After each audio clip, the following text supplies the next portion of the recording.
Señor, te damos gracias porque tú nos has reunido en esta noche y es con el propósito de exaltar la grandeza de tu nombre, del Dios Trino, Dios Padre, Dios Hijo, Dios Espíritu.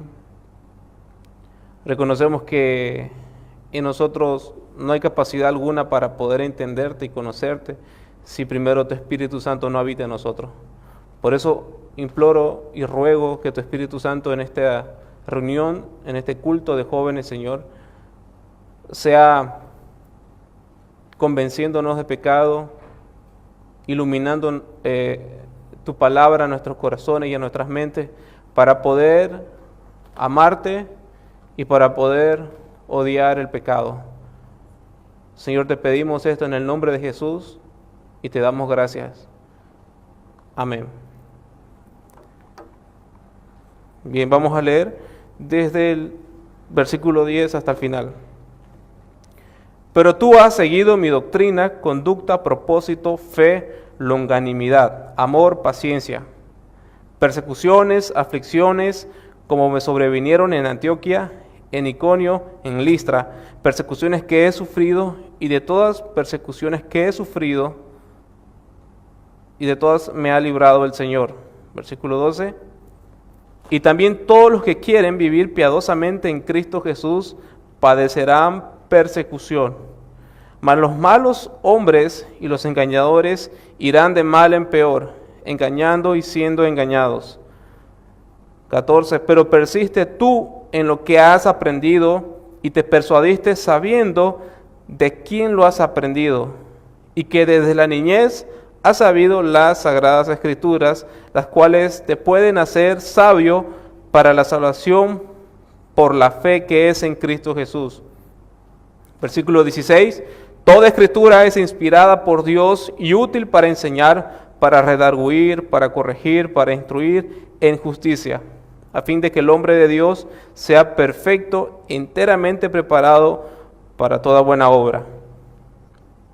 El apóstol Pablo, en esta parte de su vida, ha sido encarcelado nuevamente. En 1 Timoteo él había sido liberado y tenía un arresto domiciliario. Estaba en su casa y venía gente a visitarlo. Él podía seguir predicando y tenía más libertad. Pero en esta parte ya está en un calabozo, tal vez durmiendo en un piso de piedra, en condiciones infrahumanas y con una irreversible ejecución por decapitamiento. El apóstol Pablo ya tiene un sentido de urgencia hacia Pablo para decirle sus últimas palabras, como si se tratara de un padre a su hijo. El apóstol Pablo en este momento seguramente ya está muy debilitado de salud, pero él tiene el corazón todavía apasionado, tiene un corazón todavía que no se le ha agotado el amor para dar a otros, que no se le ha agotado las fuerzas todavía, porque todo lo que él ha hecho no ha sido nada sino la gracia de Dios en él, y él lo ha declarado en varias ocasiones. Y entendiendo un poquito más el contexto anterior, el apóstol Pablo hace un diagnóstico espiritual, moral y social de los últimos tiempos, de nuestros tiempos actuales, nuestros tiempos contemporáneos. Él está diciendo que el amor de muchos se va a enfriar, que va a haber mucha gente religiosa, pero va a negar con su vida lo que ellos dicen creer en Dios, Entonces, en realidad el apóstol Pablo está diciendo, mientras más pasa el tiempo, se empeoran las cosas. Este mundo no va a mejorar, este mundo no va a salir adelante, sino va a ser al revés. Mientras más pasa el tiempo, va a haber una degradación, un colapso social, moral y espiritual. Va a haber un rechazo hacia Dios más de lo que hubo en ese tiempo de Pablo. ¿Entiendes? Porque el pecado es imparable. Así como cuando tenemos la idea de que la gracia es imparable, es sobreabundante, también la Biblia habla de que el pecado es abundante. Entonces, el pecado actualmente está abundando. Peor que en tiempos apostólicos. Entonces, plantémonos cómo estamos nosotros ante tanta agresividad espiritual que recibimos de parte del diablo, de la carne y del mundo. ¿Cómo estamos respondiendo ante tanta violencia que viene de parte del pecado hacia nosotros? ¿Cómo estamos respondiendo? ¿Cómo estamos espiritualmente? ¿Cómo está nuestra vida de oración? ¿Cómo estamos nosotros delante de Dios íntegramente? ¿Cómo estamos en lo público y en lo secreto? ¿Cómo estamos? También Pablo habla de que la gente iba a apostatar, que iba a negar la fe.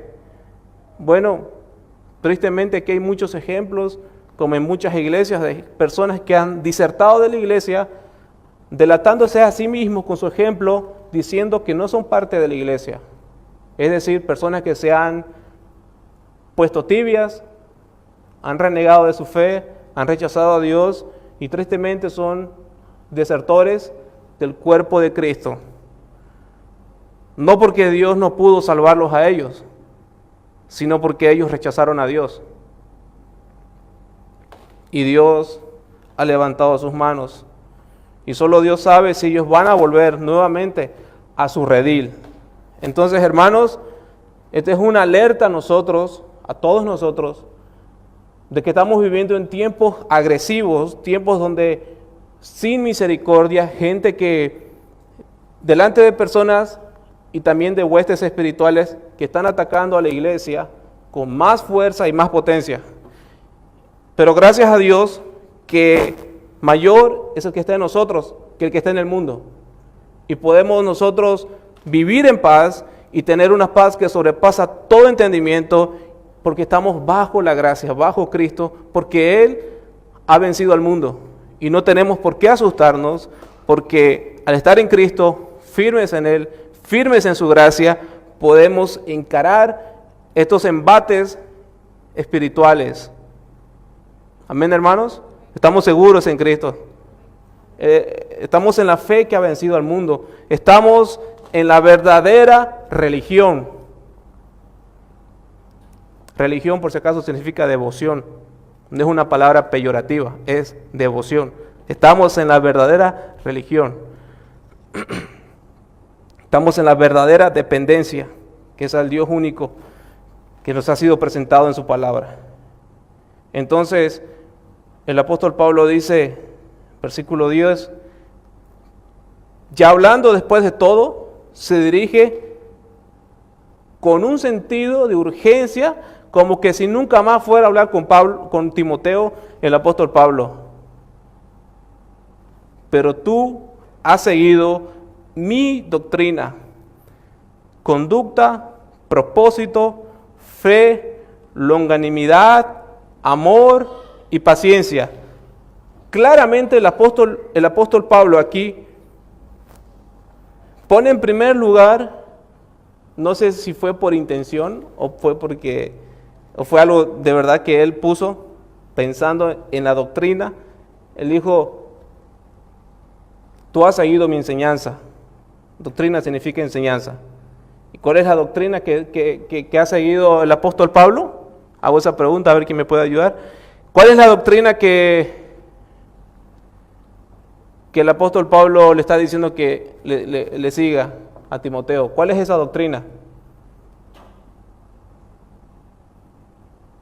Pero tú has seguido mi doctrina. ¿Qué doctrina? Hago esa pregunta a la iglesia.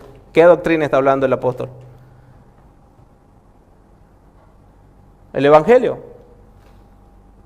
Por otras palabras, añadamos a eso, pero tú has seguido mi Evangelio y mi conducta.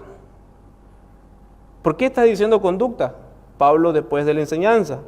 Porque es imposible que alguien que conoce el Evangelio y alguien que predique el Evangelio, es totalmente imposible que no reciba un cambio. Alguien que ha experimentado la enseñanza del Evangelio para su vida, no puede quedarse sin ningún cambio. Pablo no le está diciendo, mira, Timoteo, portate bien, porque me estoy yendo al cielo.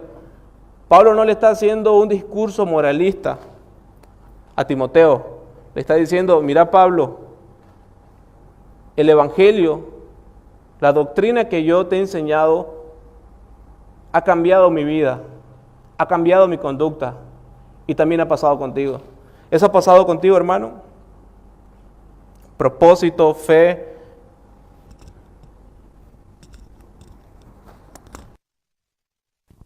Hola, hola. Entonces, continuamos. La conducta. Conducta es mi comportamiento, mi actitud, lo que yo soy, mis rasgos personales, mi carácter. Entonces, todos estos aspectos de mi conducta ha sido transformado por el Evangelio. Porque si yo soy expuesto a la palabra de Dios y no la obedezco, ¿qué creen que me sucede? Mi corazón se va endureciendo. Cuanto más me expongo a la palabra de Dios y no la obedezco, más condenación estoy trayendo sobre mi vida y más endurecimiento yo estoy recibiendo. Porque solamente estoy creciendo en conocimiento, pero no lo estoy viviendo. Así que tú puedes conocer el Evangelio, como también lo conocen muchas personas que seguramente están en el infierno mientras estamos en este lugar. Tú puedes conocer el Evangelio seguramente como muchas personas que están sumidas en algún tipo de drogadicción, de vicio, de una conducta adictiva. Puedes conocer el Evangelio como ellos, pero realmente el Evangelio contiene el poder de Dios capaz de transformar la conducta de un asesino como el de Pablo, y eso tenemos que experimentar y pedirle a Dios que suceda en nuestra vida. Por eso Pablo está haciendo un énfasis en la conducta. Propósito, fe, longanimidad. Propósito está diciendo, en otras palabras, tú conoces mi resolución, tú conoces mis decisiones, tú conoces lo que yo soy y que por esto yo puedo morir. Pablo está demostrando que él es un hombre con propósito. Además, podemos mencionar de esto que estos son los rasgos de una persona madura en la fe, porque no está mencionando otra cosa que no sean los frutos el fruto del Espíritu Santo. Longanimidad. Longanimidad significa resistir en tiempos difíciles. Yo puedo resistir cuando las personas me hacen difícil la vida, yo puedo resistir y lo hago con paciencia y con amor. Versículo 11. Persecuciones, aflicciones, como me sobrevinieron en Antioquía, en Iconio, en Listra, persecuciones que he sufrido, y de todas me ha librado el Señor. Y también todos los que quieren vivir piadosamente en Cristo Jesús padecerán persecución. Ahora, hay algunos que dicen que la persecución no es la regla general para todos los cristianos. Yo puedo decir ante eso que sí es la regla general para todos los cristianos. Pablo le está diciendo a Timoteo, yo he sufrido persecución y tú también vas a sufrir persecución. Porque todo aquel que se convierte a Cristo, todo aquel que nace de nuevo, va a recibir persecución. Te pongo un ejemplo con tu vida. Tal vez tú eres el único o la única cristiana en el seno de tu familia. Y tal vez en un comienzo las cosas no estaban muy bien porque te cambiaste de religión o porque ya no participas con ellos en ciertas actividades pecaminosas y tú prefieres hacer otra cosa. ¿Me hago entender?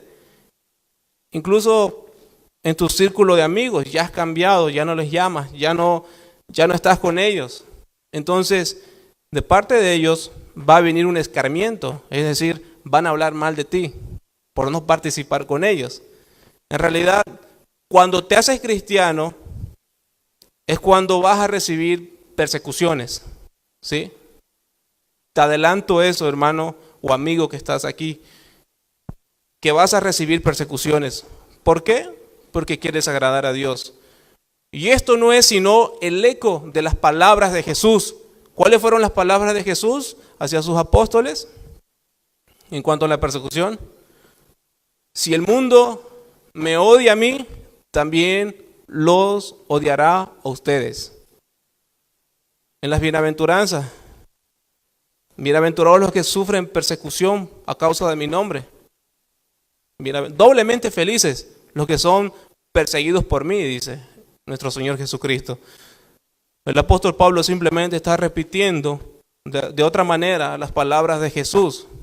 Y con esto es muy diferente a lo que muchas veces se nos ha dicho y hemos concebido ideas de lo que significa convertirnos de nuevo o de nacer de nuevo o de caminar en la vida cristiana como si se tratara de sacarnos la lotería. Es muy por el contrario. Pablo está prometiéndole a Timoteo sufrimiento. Pablo le está prometiendo a Timoteo persecución. Pablo le está prometiendo a Timoteo que va a venir cosas difíciles. Por eso le dijo, en los últimos tiempos las cosas van a estar de mal en peor, no van a mejorar, Timoteo. ¿Y cuál era el contexto, si se acuerdan algunos, de dónde estaba Timoteo? Pastoreando.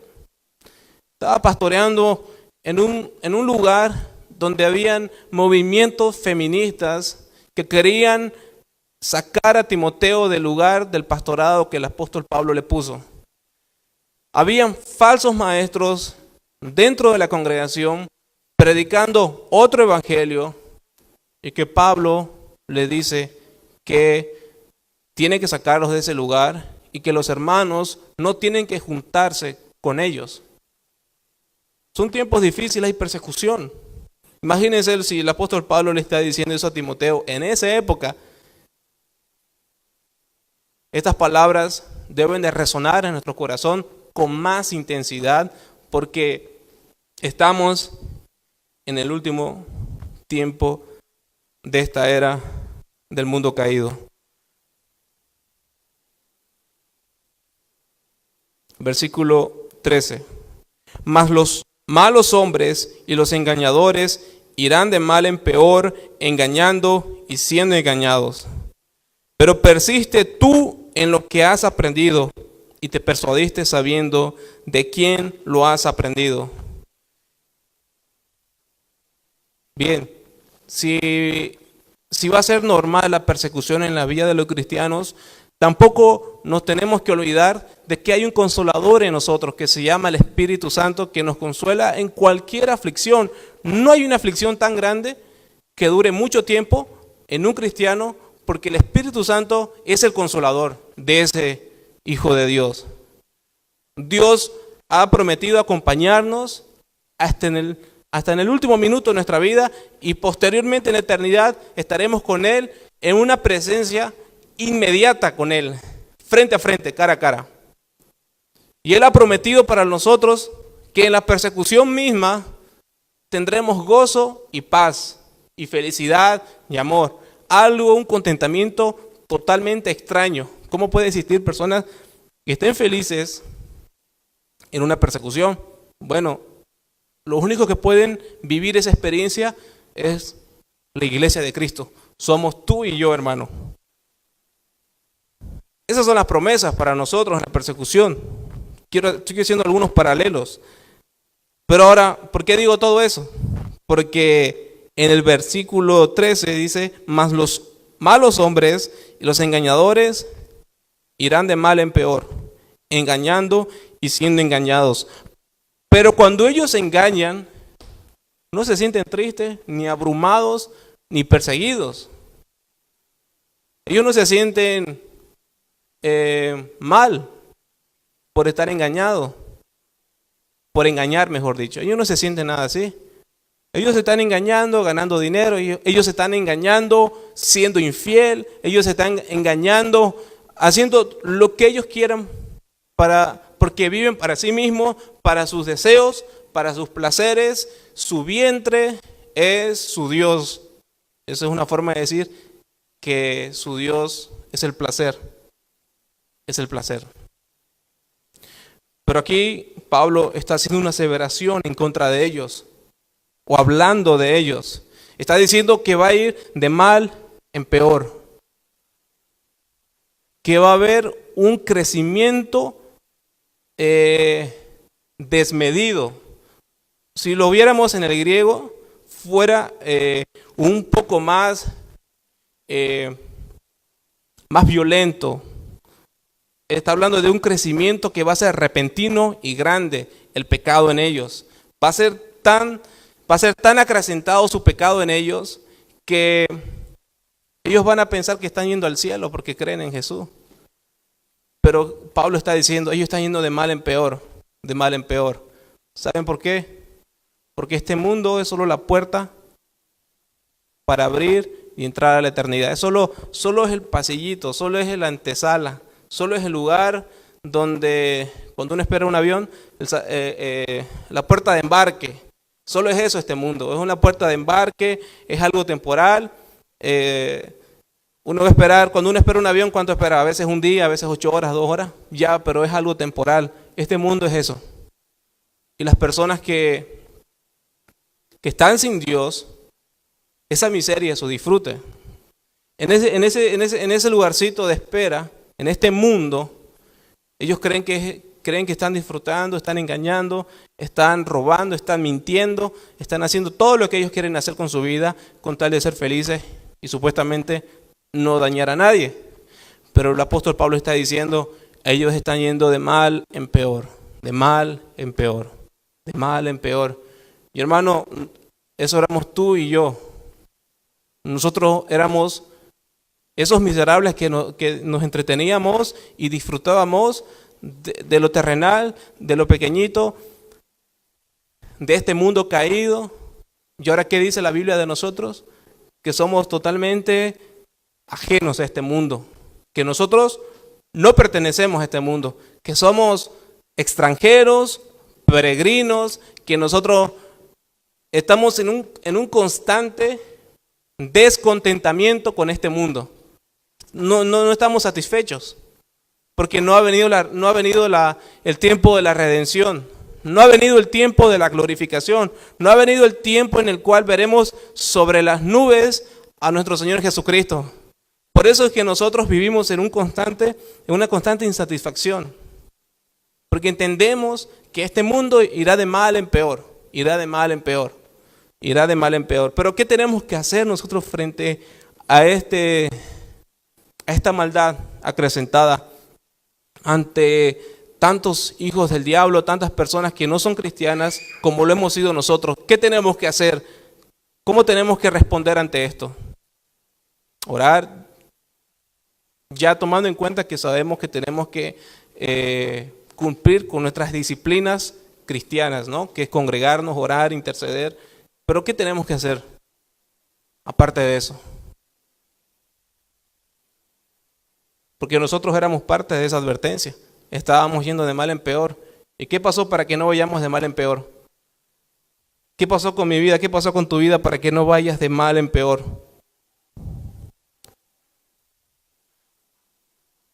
No vino un pajarito del cielo a predicarte, ¿no? Tampoco bajó un ángel del cielo. Tampoco vinieron seres sobrenaturales de Marte para decirte el evangelio. Tenemos la responsabilidad y la obligación de predicar el evangelio. ¿Cómo vamos a mitigar, a paliar esta maldad que está creciendo? Es predicando el evangelio. Porque el evangelio contiene ¿qué? No contiene, perdón, me equivoqué. Es el poder de Dios. El evangelio es el poder de Dios. Ahí está el mensaje de salvación. ¿Cómo va a cambiar la sociedad? ¿Cómo vamos a influenciar de manera positiva y con resultados visibles? No legislando políticas. No es imponiendo penas. No es imponiendo prohibiciones. Si queremos ver en nuestra sociedad un cambio positivo en las cosas, una mejoría en las cosas, empezando por nosotros y nuestra familia, es predicando el evangelio. ¿Cómo vamos a evitar de que nuestra familia vaya de mal en peor? Predicando el Evangelio, porque es el poder de Dios para salvación. Debemos entender eso y pedirle al Espíritu Santo que aplique esta verdad en nuestro corazón, que lo aplique. Porque nosotros hemos comido muchos libros tal vez, hemos recibido mucha enseñanza, hemos recibido muchos fundamentos, pero tal vez hay algo que está faltando.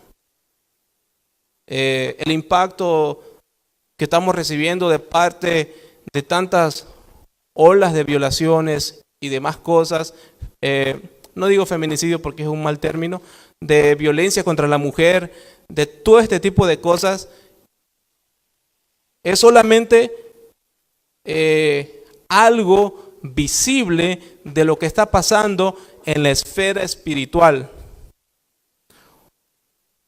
Porque son demonios los que hacen que estas personas cometan estas cosas también.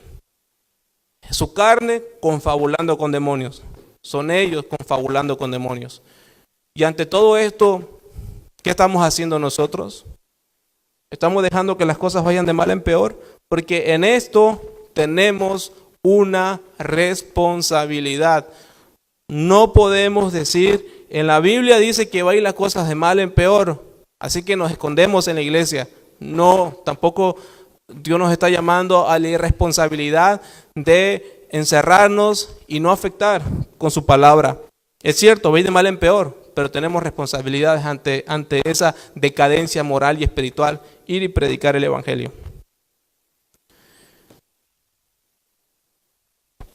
Versículo 15. Y que desde la niñez has sabido las sagradas escrituras, las cuales te pueden hacer sabio para la salvación por la fe que es en Cristo Jesús. Timoteo tenía a su abuelita y a su mamá, que su mamá y su abuelita estaban haciendo lo que muchos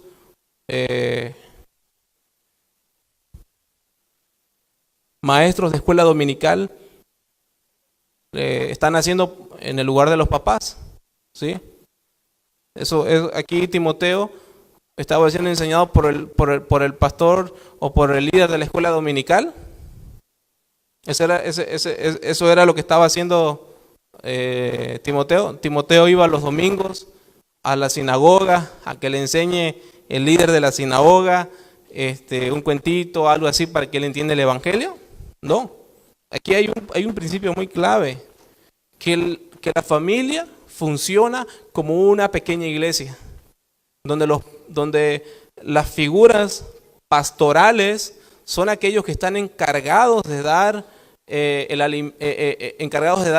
haberle dado la vida y además de eso darles un cuidado espiritual. Siempre decimos, no, los padres son los que deben de proveer, pero siempre nos viene a la mente que tienen que proveer dinero y pan para la mesa, ¿no? La Biblia está diciendo que eso tiene que haber, pero no es lo principal. La primer provisión que un padre o una madre tiene que proveer a su familia es la palabra de Dios, es el Evangelio. Proveer un ambiente espiritual donde su hijo, su nieto, su sobrino, el que ha sido encargado tal vez hacia usted, reciba el alimento espiritual.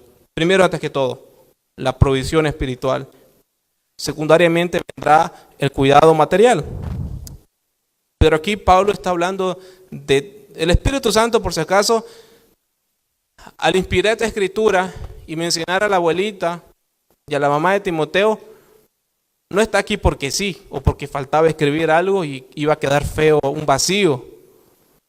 Está ahí como un ejemplo de lo que toda figura paternal o de madre tiene que hacer dentro de los labores de su casa. Está ahí por una razón, y es que miremos ese ejemplo y se replique. 16, versículo 16. Dice, toda escritura es inspirada por Dios y útil para enseñar, para redarguir, para corregir, para instruir en justicia. Toda la escritura ha sido inspirada por Dios. en una versión, en palabras más adecuadas, mejor diríamos que toda la Escritura ha sido soplada por Dios. Eso significa ha sido soplada por Dios, ha sido exhalada por Dios. Toda la Escritura ha sido exhalada por Dios. Ahora las Escrituras, no las traducciones, por favor, las Escrituras, ¿sí? Las traducciones no son inspiradas, pero las Escrituras sí. Ahora con eso tal vez algunos se están asustando. Pero ¿a qué viene esto? Si las Escrituras han sido inspiradas por Dios, han sido inspiradas en ese momento, en ese idioma, en esa cultura, para esas personas. Y si nosotros queremos entender el mensaje de la palabra de Dios, desde Génesis hasta Apocalipsis, ¿qué debemos de hacer nosotros? Primera parte, nosotros escudriñar las Escrituras, buscar medios para... Hay un montón de libros. No podemos decir que este es un país donde la libertad de culto se ha terminado, ¿sí? Hay un montón de lugares donde podamos recurrir previamente a eso, consultando con un pastor o un líder de la iglesia para que pueda extraer y cavar y cavar y cavar y encontrar los tesoros escondidos que están dentro del idioma original. Este es un llamado, hermanos, a ser estudiosos de la palabra, a ser escudriñadores de la palabra, a ser personas que quieren descubrir el tesoro que está escondido ahí. Otra vez, previamente a eso, se necesita oración, porque intelectualmente no sirve de mucho. Entonces ha sido exhalada por Dios, ha sido soplado por Dios la Escritura, el Antiguo y el Nuevo Testamento, y útil para enseñar, para redarguir, para corregir. Redarguir significa, por ejemplo, corregir a alguien que se está portando mal en la iglesia, que tiene una conducta mala. Yo uso la palabra de Dios para corregir a ese hermano con la palabra de Dios. Esa persona está predicando otro evangelio, está hablando cosas secundarias de la Biblia, pero que están mal. Por ejemplo, entonces yo uso la palabra para ir donde ese hermano y decirle, mira hermano, los milagros existen todavía. Aquí están. Hay ejemplos de que los milagros existen todavía, están vigentes los milagros. ¿Pero qué uso? La Biblia. No voy a ir a consultarlo a Spurgeon, no voy a ir a consultar a Juan Calvino, voy a consultar la Escritura. Los comentarios de ellos van a ayudar, obviamente, pero la Escritura. Este es el león. Los otros libros son los cachorritos de leones. Este es el león. Aquí está condensado el poder de Dios. Aquí está el soplo de Dios en esta palabra. Entonces, yo al querer corregir a alguien, debo de usar la palabra, hacerlo bíblicamente. Yo al querer enseñar a alguien, debo de usar la Biblia. No con cuentos de atalayas, no con cuentos del libro de X pastor que escribió y que primero se interpreta con su libro y después con la Biblia. Únicamente la Biblia. Por eso es que el grito de guerra fue sola Escritura en el tiempo de la Reforma. Y es por eso que este versículo es tan elemental y esencial que en realidad este es un versículo troncal. Así como que es una parte vertebral de toda la teología sistemática de las escrituras, de la suficiencia e inerrancia de las escrituras, que no contiene ningún error. Las escrituras no contienen ningún error y que son suficientes, o sea que son perfectas para poder enseñarnos y ser mejores personas. Así que un cristiano, cuando su hijo está portándose mal, por ejemplo, ¿qué hace? ¿Va donde el psicólogo o donde la Biblia? Va donde la Biblia, ¿cierto? Cuando un cristiano tiene problemas de depresión, ¿qué hace? ¿Va donde el psicólogo o donde la Biblia? Donde la Biblia, la Escritura. Y si tal vez estás comenzando o has nacido de nuevo recién y no conoces mucho de la Biblia, para eso Dios instituyó un cuerpo que se llama iglesia, y en esa iglesia hay pastores, hay maestros, hay ancianos, hay líderes que te van a enseñar, te van a ayudar a comer de la palabra de Dios.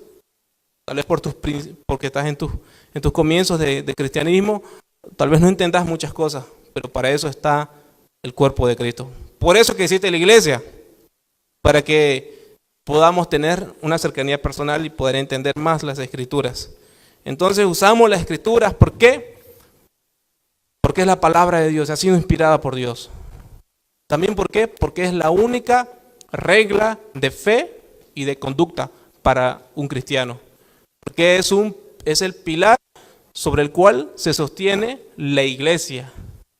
Quitamos este libro del púlpito, esto tranquilamente se puede convertir en una discoteca, en un restaurante, en un salón de diversiones, en lo que sea. Quitamos esta palabra de acá. Esta palabra está por sobre la iglesia, por sobre nosotros. Nunca al revés. La iglesia no determina lo que se va a enseñar. La palabra determina lo que se va a enseñar. Por eso, ¿por qué? Porque ha sido inspirada por Dios. Ha sido el soplo de Dios. Y nosotros creemos por fe que ha sido así. Pero ¿cuál es la finalidad según nuestro capítulo? ¿Cuál es la finalidad de esto? A fin de que el hombre de Dios sea perfecto, enteramente preparado para toda buena obra. A fin para que el hombre de Dios sea perfecto. La palabra perfecto acá, cámbienla por maduro. Esa es la palabra correcta. Porque cuando pensamos en perfecto, estamos diciendo que nunca se va a equivocar el hombre de Dios. Que va a ser un hombre, igual que la palabra, suficiente, infalible, inerrante. No, el hombre se va a equivocar, el pastor, todos somos carne y hueso, que hasta que Jesús venga por su iglesia, ahí va a ser el punto final del pecado y ya no habrá más lucha con el pecado. Entonces, esta palabra trae madurez a nosotros, nos trae madurez. ¿Por qué hay tanto cristiano que todavía lleva 5 o 6 años, camina de iglesia en iglesia, todavía no entiende el evangelio, no se ha consagrado completamente a Dios, tiene un pie en el mundo, un pie en el infierno, otro pie en el cielo, otro va a Testigos de Jehová, no sabe, siempre está con problemas doctrinales, que por qué Jesús es Dios, cómo puede Dios morir, y quién creó a Dios, y un montón de esas cosas. ¿Pero dónde reside el problema? No está consumiendo, no se está alimentando de la palabra de Dios. ¿Cómo matamos a las dudas y al ateísmo? Alimentando la fe con la palabra de Dios. A fin de que el hombre de Dios sea maduro. La madurez no viene porque escuché 20 prédicas de John MacArthur, digamos. Hay sabiduría ahí, tenemos que comer de ahí. O sea, es una obra del Espíritu Santo las enseñanzas de ese hombre y de cualquier hombre que sea apto para enseñar. Pero ¿dónde encontramos la madurez según la Escritura?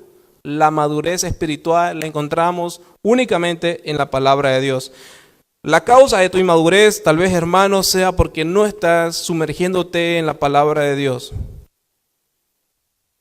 Enteramente preparado para toda buena obra. ¿A causa de qué surgen nuestras buenas obras? De mis ideas, de mi conocimiento, de la innovación, del marketing. ¿A causa de qué surgen las buenas obras de un hombre de Dios, de una mujer de Dios, de la palabra? Toda buena obra debe de surgir de la palabra de Dios. Toda buena obra nunca debe de surgir de mis criterios, de mi experiencia, de mis opiniones. Nunca debe de ser así. Toda buena obra debe de proceder únicamente de la fe en Jesucristo. Es de ahí que podemos agradar a Dios. Cualquier obra que hagamos en esta tierra debe proceder de la fe, de la palabra de Dios. Esa obra es aprobada por Dios. No la que yo quiero, la que mis buenas intenciones quieren. Toda buena obra, únicamente de la fe, es agradable a Dios. Así que esta noche, hermano o amigo que nos visitas, ¿dónde estás depositando tu fe? ¿Estás depositando tu fe en las cosas que crees que son buenas para ti o que el mundo te puede dar y puede ser buenas, o estás depositando tu fe en el único Salvador?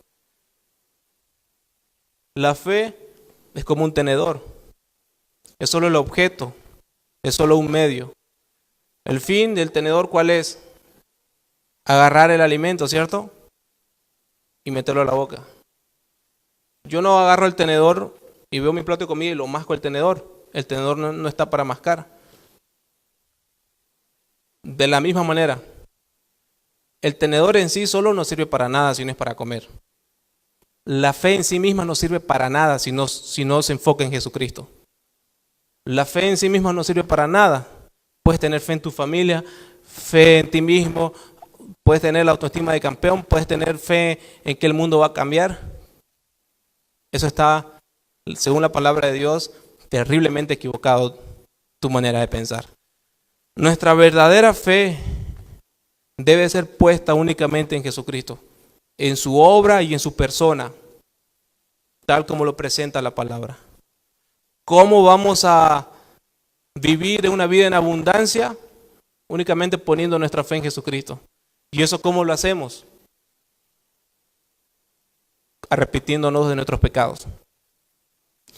Pidiéndole a Dios que me humille. Pidiéndole a Dios que Él comience su buena obra en mí. Pidiéndole a Dios y reconociendo a Dios como el único soberano sobre mi vida, el único Señor, que yo le debo todo a Él y Él no me debe nada a mí. Yo tengo toda la obligación en amar y obedecer y creer en Él, no porque se me ha impuesto, sino porque he descubierto que realmente un hombre murió en la cruz por mí, que antes de morir en esa cruz estaba en un trono, gozando de todos los privilegios del Rey del universo, siendo el agente creador del Génesis, aquel que creó los mares, los cielos, la tierra, ese que creó todo, se hizo hombre, se humilló, vino a este mundo indigno completamente para recibirlo a Él. Y Él de manera voluntaria y amorosa y sublime se entrega en una cruz para darnos a nosotros su santidad, para darnos a nosotros perdón de pecados, para darnos a nosotros vida eterna. Porque sin ese sacrificio, lo único que íbamos a recibir es vida maldita en el infierno. Ya hemos recibido únicamente por Jesucristo la puerta angosta al cielo, perdón de pecados. Y es ahí donde esta noche debemos de mirar y no a otros, sino a Él únicamente.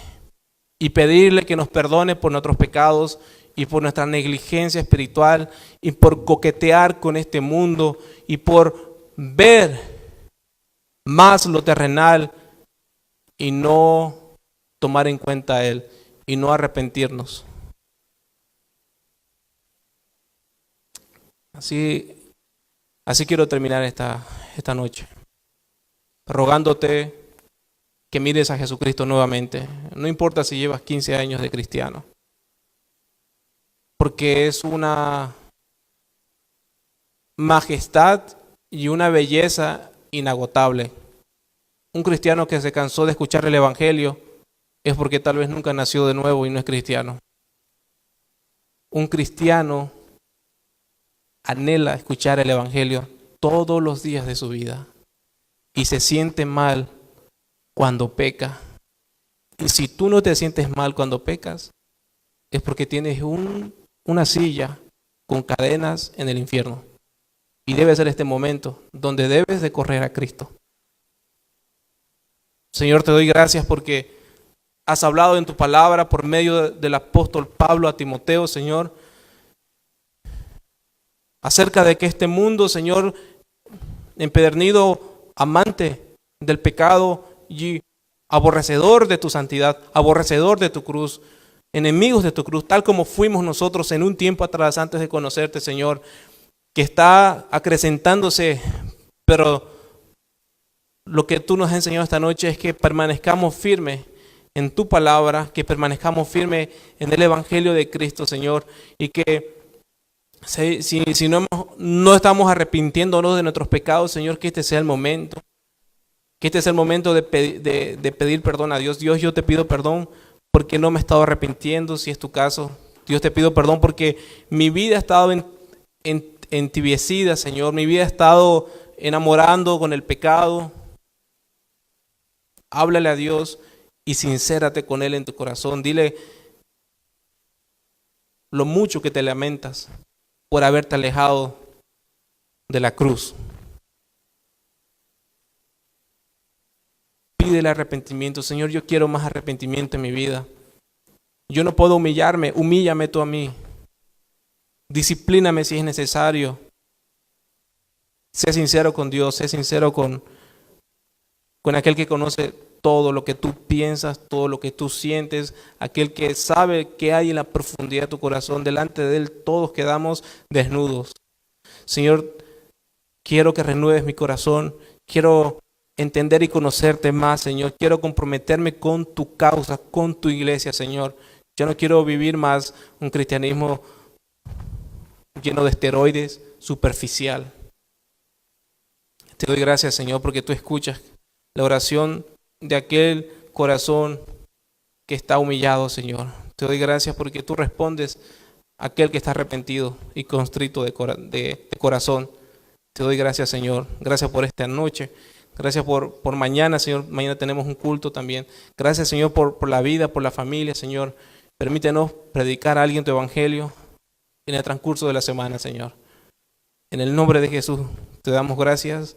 Amén.